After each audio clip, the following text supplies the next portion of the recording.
Good day, I'm Tamara McHale and this is your JIS News for Monday, March 21. The Ministry of Health has increased vector control and fever surveillance activities in the 3 communities where new cases of the Zika virus have been detected. The ministry confirmed last week that the 3 new cases were detected in Greater Portmore and Christian Meadows in St. Catherine and Lysons in St. Thomas. A 5th case was subsequently confirmed Monday morning, indicating local transmission of the virus. In response, Portfolio Minister Dr. Christopher Tufton says the public health team is undertaking fever monitoring and contact investigation, as well as increased public education in the affected communities. We have also commenced a fogging blitz in the affected communities. This means that fogging will take place in the communities for 3 consecutive nights per week for 3 weeks to eradicate adult Aedes aegypti mosquitoes which spread the virus. He's also urging citizens to accept personal responsibility and clear their environs of mosquito breeding sites. That's very basic, very simple. I think we all can understand that.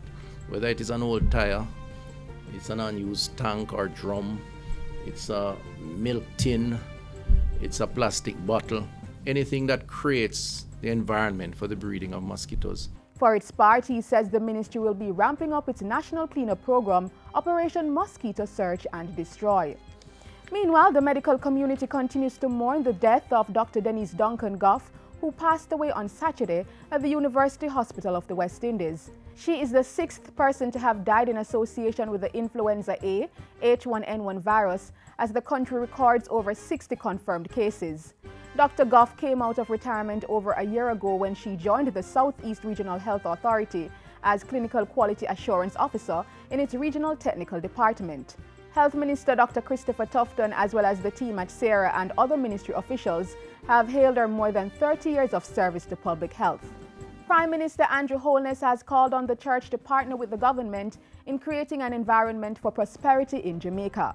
He was speaking on Sunday at the 40th anniversary ceremony of the Deliverance Evangelistic Association held at the church's Waltham Park Road location in Kingston. He said that given the track record of faith-based institutions in administering outreach programs and impacting communities, a partnership to pursue such an agenda would be extremely effective.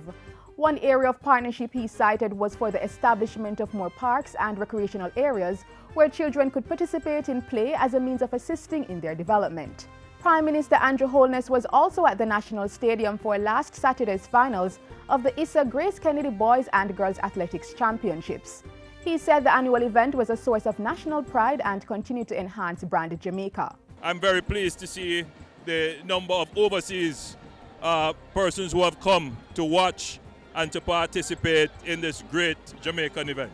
Meanwhile, Sports Minister Olivia Grange has disclosed plans to provide track and field athletes with a mobile unit to support their well-being. I'm exploring the idea of introducing a mobile unit that is equipped with diagnostic equipment, that is equipped with all that is necessary to assist athletes in preventing them from being injured, so that they will know what to do and what not to do to assist with their nutrition, but in order to also assist in therapy.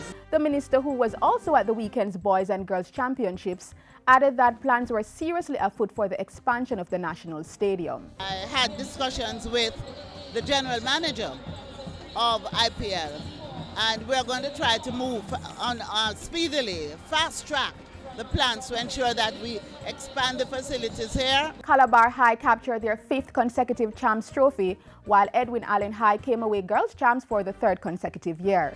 And finally, would-be whistleblowers wishing to divulge information on corrupt practices in the workplace are being reminded that they are shielded under the Protected Disclosure Act. The assurance comes from Secretary Manager at the Commission for the Prevention of Corruption, David Gray, who was speaking at a recent JIS think tank. You also have a situation in which where the informant may have given information and steps are taken to remove him from his office or from his job. And the act affords protection in relation to acts of occupational detriment, wherein which, if instances like that take place, the employee cannot be fired or terminated. Mr. Gray pointed out that persons in both the public and private sector may disclose information on corrupt practices to a designated officer in their organization. Information may also be disclosed to prescribed persons such as the Director of Public Prosecutions or the Police Commissioner, as well as the Commission for the Prevention of Corruption. And that's it for JIS News today. I'm Tamar McHale. Thanks for watching.